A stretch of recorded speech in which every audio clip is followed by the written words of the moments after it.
अस्सलाम वालेकुम। आज हमारा टॉपिक है कि हायर ऑर्डर डिफरेंशियल इक्वेशन में हम अनडिटरमाइंड कोफिशिएंट्स जो है वो यूज़ करते हुए पर्टिकुलर सोल्यूशन कैसे फाइंड करेंगे। तो जिसने मेरी पहले प्रीवियस वीडियोस देखी हैं ऑक्सिलरी इक्वेशंस कैसे फाइंड किया जाता है, तो उन इक्वेशंस को सबसे पहले हम क्या करेंगे, ऑक्सिलरी इक्वेशंस निकालेंगे, देन हम पर्टिकुलर सोल्यूशन फाइंड कर सकेंगे। तो सबसे पहले देखते हैं कि इसमें हमें क्या कहा गया है। कहा गया है कि अगर हमारे पास फर्स्ट ऑफ टू वेज, हमारे पास दो वेज हैं, we shall consider to obtaining a particular solution, कि हम पर्टिकुलर सोल्यूशन जो है वो कैसे फाइंड कर सकते हैं non homogeneous linear differential equation की। तो तो हमें यानी कि non homogeneous linear differential equations दी गई होंगी, तो हम वहाँ से पर्टिकुलर सोल्यूशन फाइंड कर सकते हैं। तो उस मेथड को हम क्या कहते हैं, मेथड ऑफ अनडिटरमाइंड कोफिशिएंट्स, यानी कि non homogeneous linear differential equation में पर्टिकुलर सोल्यूशन को फाइंड करते हैं, उस मेथड को हम कहते हैं अनडिटरमाइंड कोफिशिएंट्स। तो इसको फाइंड करने के हमारे पास कई मेथड्स हैं, तो उन मेथड्स को ज़रा देखते हैं कि वो कौन कौन से मेथड्स हैं। तो सबसे पहले हम ये टेबल देखते हैं कि हमारे पास टेबल है 4.4.1 ट्रायल पर्टिकुलर सोल्यूशन। तो हम ज़रा इस टेबल को अच्छे तरीके से याद कर लें, ये टेबल बहुत ज़्यादा इंपॉर्टेंट है, इस टेबल के थ्रू ही हम पर्टिकुलर सोल्यूशन जो है वो फाइंड कर सकेंगे। तो देखते हैं ज़रा। पहला हमें दिया हुआ है कि अगर हमारे पास कांस्टेंट 1 दिया हुआ है, यानी कि अगर कोई भी हमारे पास कांस्टेंट आ जाता है तो हम क्या करेंगे, सिर्फ ए लेंगे, ठीक है।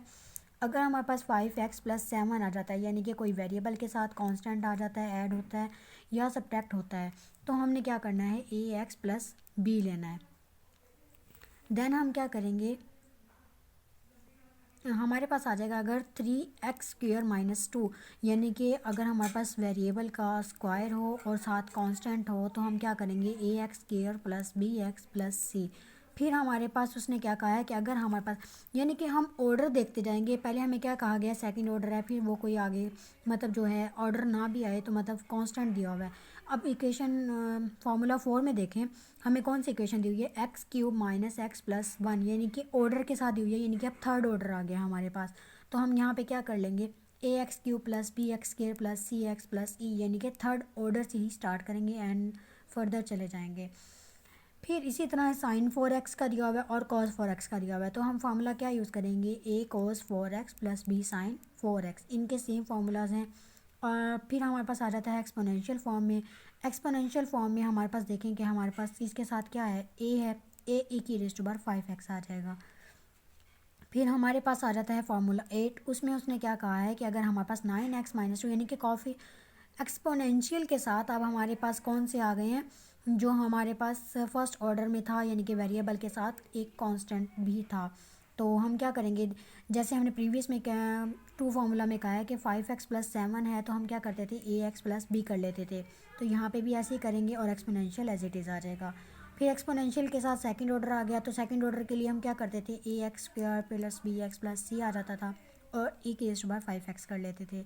देन हमारे पास 10 जो है फार्मूला, उसमें क्या कहा है कि एक्सपोनेंशियल के साथ अब उसने हमें ट्रिग्नोमेट्रिक भी दे दिया। तो ट्रिग्नोमेट्रिक के लिए हम वही काम करते थे कि a cos 4x + b sin 4x होता था, यानी कि यहाँ पर जो वेरिएबल होगा वही हमारे पास अंदर भी वेरिएबल मल्टीप्लाई होगा। अगर यहाँ पे 3x होता तो अंदर भी 3x होता, यहाँ पे भी 3x होता, और एक्सपोनेंशियल एज इट इज़ आ जाएगा। सेम सेकंड ऑर्डर के लिए भी वही कर दिया ट्रिग्नोमेट्रिक के साथ और एक्सपोनेंशियल। अब हमारे पास एक्सपोनेंशियल भी आ गया और हमारे पास सिंगल वो वेरिएबल भी आ गया और ट्रिग्नोमेट्रिक भी आ गया। तो हम क्या करेंगे, एक्स था तो हम ax+b लेंगे, e⁻3x cos 4x साथ आ जाएगा और sin 4x भी आ जाएगा, e⁻3x भी आ जाएगा, और यहाँ पे हम वेरिएबल्स चेंज कर देंगे। ये बात लाजमी याद रखिएगा कि हम लोग वेरिएबल्स ये चेंज करते जाएंगे, देन क्योंकि फार्मूला तो वही रहेगा लेकिन हम यहाँ पे वेरिएबल्स लाजमी चेंज करेंगे। अगर ये वेरिएबल्स ना चेंज किए तो हमारा आंसर जो है वो ज़ीरो अनडिफाइंड भी हो सकता है, ज़ीरो भी आ सकता है, और मे बी सोल्यूशन ना भी आगे निकले। तो हमें इस चीज़ का ज़्यादा ख्याल रखना है कि हमें हर वेरिएबल जो है वो चेंज करना है। अब मैं एग्जांपल्स इसकी ज़रा एक्सप्लेन करती हूँ एग्जांपल से, ताकि आपको इजीली जो है ना समझ आ जाए कि हमने पर्टिकुलर सोल्यूशन जो है वो कैसे फाइंड करना है अनडिटरमाइंड कोफिशिएंट्स का। नेक्स्ट वीडियो में ज़रूर देखिएगा, मैं वहाँ पे एग्जांपल्स लास्ट में अपलोड करूँगी।